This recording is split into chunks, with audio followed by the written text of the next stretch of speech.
अब बालक और बालिकाएं सभी को नमस्कार। और आज जो है अपन बायोटेक्नोलॉजी स्टार्ट कर रहे हैं और बायोटेक्नोलॉजी के अंदर अपन सारी एनसीईआरटी के जो भी पॉइंट है एंजाइम को लेकर है या फिर किसी भी वैज्ञानिक के बारे में अगर अपन हिस्ट्री वगैरह उसकी देखें, बायोटेक्नोलॉजी की हिस्ट्री जो दे रखी है स्टार्टिंग में, वो सारी बातें अपन इसी में करने वाले हैं। तो देखो, सबसे पहले बात करते हैं कि बायोटेक्नोलॉजी या जैव प्रौद्योगिकी के अंदर अपन क्या करते हैं। तो जैव प्रौद्योगिकी के अंदर अपन करते हैं कि मानव हित के लिए नए उत्पादों का उपयोग करना जो है वो जैव प्रौद्योगिकी में किया जाता है। इसके अंदर सर अपन जंतु कोशिका या सूक्ष्म कोशिका या उत्तक कोशिका का उपयोग करके अपन नए उत्पाद बना सकते हैं। तो देखो, अब सबसे पहले जैव प्रौद्योगिकी के अंदर अपन देखते हैं साइंटिस्ट पॉल ब्रग के बारे में। ये अनुवांशिक अभियांत्रिकी के पिता कहा जाता है। जेनेटिक इंजीनियरिंग के फादर जो है वो कौन है? पॉल ब्रग है। सर्वप्रथम इन्होंने क्या किया, SV40 वायरस है, उसकी जो जीन है उस जीन को इन्होंने इकोलाई में स्थानांतरित कराया। अगर आपको पूछ ले कि पहली बार इकोलाई में जीन का स्थानांतरित किया गया था, वो वायरस जो जीन थी वो की गई। और कौन सा वायरस था? तो SV40 जो वायरस है उसकी जीन को स्थानांतरित करवाया इन्होंने। उसके बाद में इन्होंने सर्वप्रथम पुनर्योगज डीएनए का निर्माण करवाया। पुनर्योगज डीएनए क्या होता है उसको अपन बताएंगे। वर्ताकार डीएनए को लेकर अपन उसके अंदर जीन इंसर्ट करवा के सब कुछ अपन आगे जाके करेंगे। अगला कह रहा है, इन्होंने 1980 में नोबेल प्राइज से सम्मानित किया गया इन्हीं को, क्योंकि इन्होंने पुनर्योगज डीएनए का निर्माण करवाया। सबसे पहले जीन का स्थानांतरण इकोलाई में जो करवाया वो भी इन्होंने करवाया। इसके बाद में है कि सर जैव प्रौद्योगिकी जो शब्द है अपना, बायोटेक्नोलॉजी जो वर्ड है, ये किसने दिया?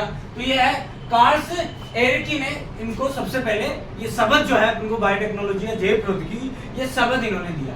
अगला कह रहा है कि सर जैव प्रौद्योगिकी के अंदर कौन कौन से एंजाइम आते हैं जिसका अपन यूज करते हैं। जैसे कि अपन बोलेंगे कि सर सेल को, जैसे इकोलाई की सेल को अगर अपन को तोड़ना है या उसको विखंडन करना है तो उसके लिए कौन कौन से एंजाइम यूज किए जाते हैं वो अपन पढ़ते हैं। या अपन को पादप कोशिका की सेल वॉल को तोड़ना है तो उसके लिए कौन से एंजाइम यूज किए जाते हैं, ये सारी बात करते हैं। तो देखो इधर आओ, एंजाइम का उपयोग पुनर्योगज डीएनए निर्माण में किया जाता है।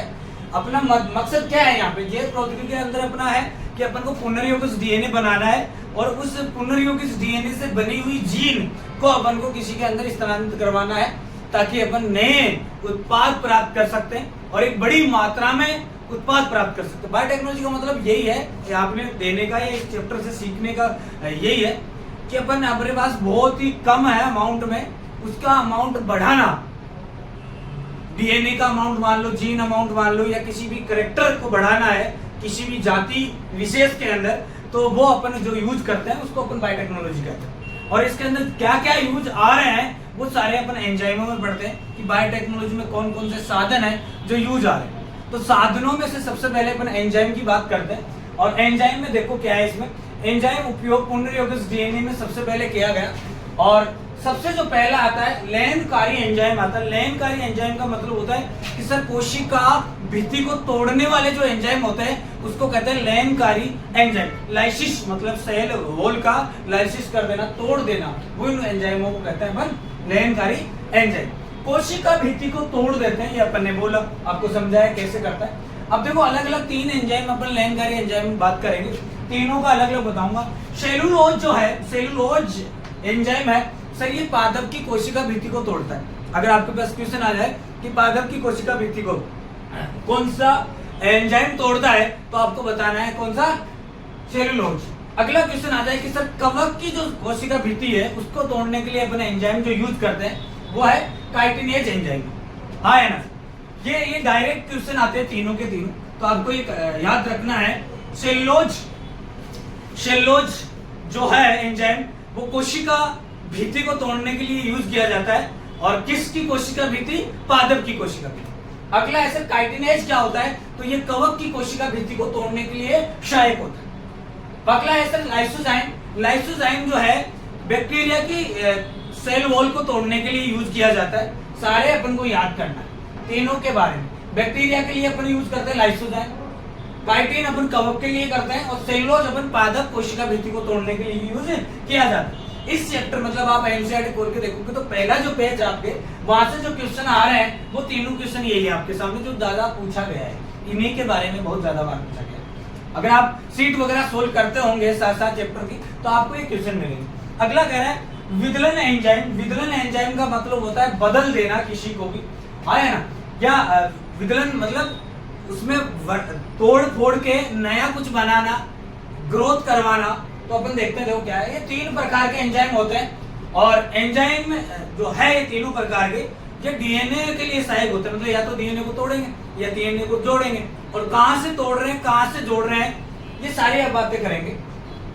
विदलन एंजाइम में सबसे पहले अपन एक्सोन्यूक्लियस एंजाइम की बात करते हैं, और एक्सोन्यूक्लियस एंजाइम जो है वो डीएनए के जो न्यूक्लियोटाइड शीर्ष वाले जो होते हैं, शीर्ष वाले मतलब हेड पार्ट पे जो न्यूक्लियोटाइड है उसको तोड़ता है, आया ना। अगर आप बोलोगे कि सर ये डीएनए के शीर्ष भाग के न्यूक्लियोटाइड को तोड़ता है और 5 व 3 डेज को फरतक कर देता है, आया ना। क्वेश्चन आएगा 5 डेज व 3 डेज को अलग करना या तोड़ना किस एंजाइम की सहायता से किया जाता है, शीर्ष भाग पे। तो शीर्ष वर्ड आए तो आपको बोलना है एक्सोन्यूक्लियस भाग। अगला क्वेश्चन है कि सर डीएनए के मध्य भाग से अगर तोड़ रहे हो, मध्य भाग से बीच में से अगर डीएनए को तोड़ा जाता है तो उसके लिए जो एंजाइम यूज किया जाता है एंडोन्यूक्लियस एंजाइम। तीसरा है कि सर अगर मान लो कैसे पता चलता है अपन को डीएनए को कहां से काटना है, क्या सीक्वेंस होती है, जैसे अपन कोई जीन लेके आ रहे हैं, विजातीय जीन जो अपन लेके आ रहे हैं, फॉरेन कोई जीन अपन लेके आ रहे हैं और उस जीन को अपन को कहां लगाना है, क्या उसकी सीक्वेंस होती है। ऐसे तो है नहीं कि अपन कहीं भी चिपका देंगे, ये तो होगा नहीं, क्योंकि जो न्यूक्लियोटाइड होते हैं एक विशेष न्यूक्लियोटाइड पे ही उसको अपन जोड़ेंगे। तो ये विशेष न्यूक्लियोसाइड जो है इसको कौन पहचानेगा, अपन ऐसे सूक्ष्मदर्शी से देख के तो नहीं काट सकते है ना। तो इसको पहचानने के लिए भी एक एंजाइम होता है और उस एंजाइम का नाम होता है रेस्टिकेशन एंडोन्यूक्लियेज एंजाइम। रेस्टिकेशन एंजाइम ये विशिष्ट पहचान स्थल से डीएनए को काटता है। रेस्टिकेशन अगर वर्ड आए इसका मतलब है रेस्टिकेशन, विशिष्ट स्थल को काटता है, स्पेसिफिक न्यूक्लियोटाइड सीक्वेंस की जो डीएनए की होती है वहां से ये काटेगा। और ये अगर विशिष्ट जगह पे काट रहा है रेस्टिकेशन एंडोन्यूक्लियस एंजाइम, इसको अपन मोलिकुलर सीजर भी कहते हैं, आणविक कैंची भी अपन इसको बोलते हैं। तो सबसे अच्छा वाला जो है कि सर आणविक कैंची किसे कहा जाता है, रेस्टिकेशन एंडोन्यूक्लियस को अपन आणविक कैंची भी कहते हैं। ये क्वेश्चन बहुत बार मिलेगा आपको, आणविक कैंची वाला, मोलिकुलर सीजर के नाम से इसको बोला जाता है। अगला है सर एंजाइम का नाम संश्लेषी एंजाइम। ये 2 प्रकार के होते हैं, रिवर्स ट्रांसक्रिप्टेज एंजाइम, आया ना। रिवर्स मतलब बदल देना किसी भी, जैसे मान लो अपने पास आरएनए को डीएनए के फॉर्म में बदलना, ये अपन कह रहे हैं संश्लेषी एंजाइमों में आते हैं, रिवर्स ट्रांसक्रिप्टेज एंजाइम। अगर आरएनए टेम्पलेट पर, जैसे आरएनए टेम्पलेट अपन मानते हैं कि सर हमारे पास ये आरएनए कोई सीक्वेंस है और इसके टेम्पलेट साइड पर यदि सी डीएनए का संश्लेषण हो जाता है, किसका, सी डीएनए का अगर संश्लेषण होता है तो ये जो संश्लेषण करवा रहा है उस एंजाइम का जो नाम है वो है रिवर्स ट्रांसक्रिप्टेज एंजाइम।